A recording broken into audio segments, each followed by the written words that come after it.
Hey folks, Nick Donatel here, and welcome back to the Houdini for MoGraph series. This one is a tutorial request from my new friend Henry, where we have lines coming in to form some text revealing the inner part. This is one that feels like a standard MoGraph reveal, so I'm excited to walk through it. It's going to be a lot of VOPs, so let's just get into it. You'll see that I already have this font node with our text set up. Feel free to use any word or phrase that you'd like. Now, if you hit W, you can see that the ones that have holes in the middle here have this connecting edge, which we don't want when we're forming outlines. So to get rid of this, I'm going to drop a divide node and then uncheck everything that defaults to on, and then come down to the bottom and just check on remove shared edges. And you can see that this actually fills in the holes, but that's not an issue for now since we're just going to be working on the outlines. Next, I'm going to do a resample, setting it low to 0.005, and check on resample by polygon edge to make sure that the corners stay sharp. Now, we want to cut up the edges into separate polygons. So for this, I'm going to make a point VOP to find the corner points, and what we're going to do is we're going to look at the current point, and then the one before and after it. So make a import point attributes node.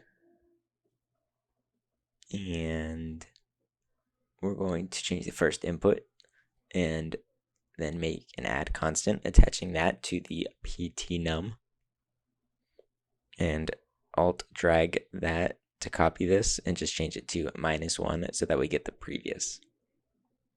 Now make a subtract node, hooking the current position up in the first and then the previous one. And we'll normalize that node to get a vector pointing to the point before. Now do the same, pointing it to the previous one instead. And to compare these two vectors, we're going to use something called the dot product, which essentially calculates the difference of the vectors, giving you a value of 1 if they are the same or -1 if they're exactly the opposite. So we're going to do a compare and say, is it less than -0.9? And then bind that out to our CD. And you can see that we get our corners since the points change directions. And we also have a few other points, which is just happening because of the way that text is generated, where it sometimes defaults some point numbers into the middle. But that's totally going to be okay for now. So we're just going to drop a poly cut, typing at CD equals 0 into the cut points, and uncheck keep polygons closed. Great, now let's extend the outlines. So we're going to start with a for each primitive, since we want to grab the 0 point off of each one, and make 2 point VOPs. The first one I'm just going to name dir for direction, where we're going to find the direction in which to extend, and the second one I'll name extend. And I'm going to change the group of the extend one to 0, so we're only moving that start point. And we're actually going to start in the extend one, so we can see what's happening as we set up the direction. So bind our dir attribute, changing it to 3 floats, and I'm going to multiply it, promoting that multiply so we can use to adjust the amount later.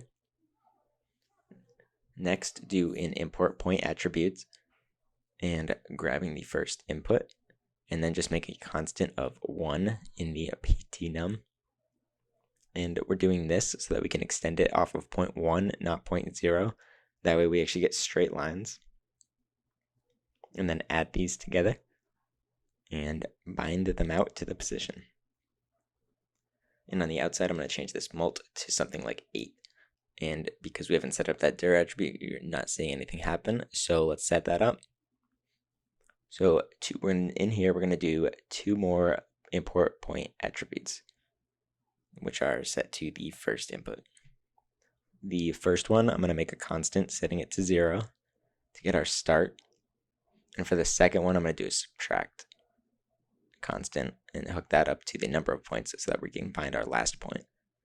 Now, if you subtract the 0 and then the last point and you normalize that, we're going to find the dominant direction that this vector points in. So we want to see if it's more vertical or more horizontal. So we're going to make an absolute node, setting it to vector to float. And then we're going to compare the x and the y, setting it to greater than. And I'm going to plug this into a two-way switch. And for the values here, I'm going to make two constants. The first, I'm going to make it 1, 0, and 0. In the second, I'm going to make 0, 1, 0. And then bind export this to our dir attribute. And you can see that we now actually have some extended lines, but they are all going up or to the right. And that's because we aren't getting the negative vectors. So to fix this, we're going to do another vector to float before the absolute. Make a sine node off the x and y values, and do another two-way switch. And you can use the same switcher, but we're going to use these as the inputs. Now just multiply this by the vectors, and we're going to have lines now going in all four directions. And this is great, and we could stop there, but I want to also get some lines that are moving at angles from things like the V, where it has a harsher angle. So to do this, we're going to alt drag another import point attribute, changing the constant to 1 this time. And then I'm going to make a subtract node again from the 0, subtracting this first point, and normalize that. Now to tell if it's a harsh angle, we'll do an absolute and a vector to float. And we want to just see the difference between the x and the y. If they're similar, then the angle will be closer to 45 degrees. So we're going to make a max function and a min function, attaching both of them to the x and the y. And then we're going to subtract the maximum from the minimum and do a compare. Now we're going to do one last two-way switch using this compare as the driver. And we'll attach our original vector in the first input, and then this new one into the second. And now in the latest compare that we have, I'm going to change it to less than, and do 0.985, which I found works well. And there you have some extended lines. Now the last thing in the extended point pop is I want to set up some attributes, which we're going to use in a second. So I'm going to make two constants. The first one will be 0, which I'm just going to attach to the CD. And the other one will be 1, which I'll bind export to a new attribute called edge. And we're only doing this here as opposed to elsewhere is because this one is already set up to only affect the 0 point. Now we're going to drop a resample node, setting the length to 0.01.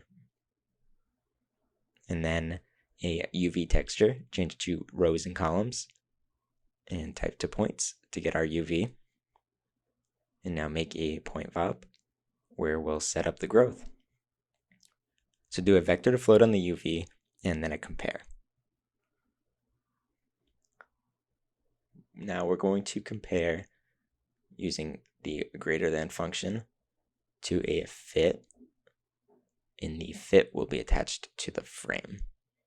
So I'm going to fit it from 1001 to 1080 and do a float to vector, hooking that up in the first, and bind that out to color. And you can see that we have it growing from one end. So to get the other end, we're going to do a second compare and another fit. And we're going to switch the compare to less than. And the range on the second fit will be 1001 to 1060. And I'm going to just put it out from 0.2 to 0.999. And you can see we have the lines coming on and revealing the letters and then going away. But we actually want to partly leave them on to reveal the fill. So after the first compare, do a max and attach the CD there, which we have set up from inside our for each, and now it comes on and stays on.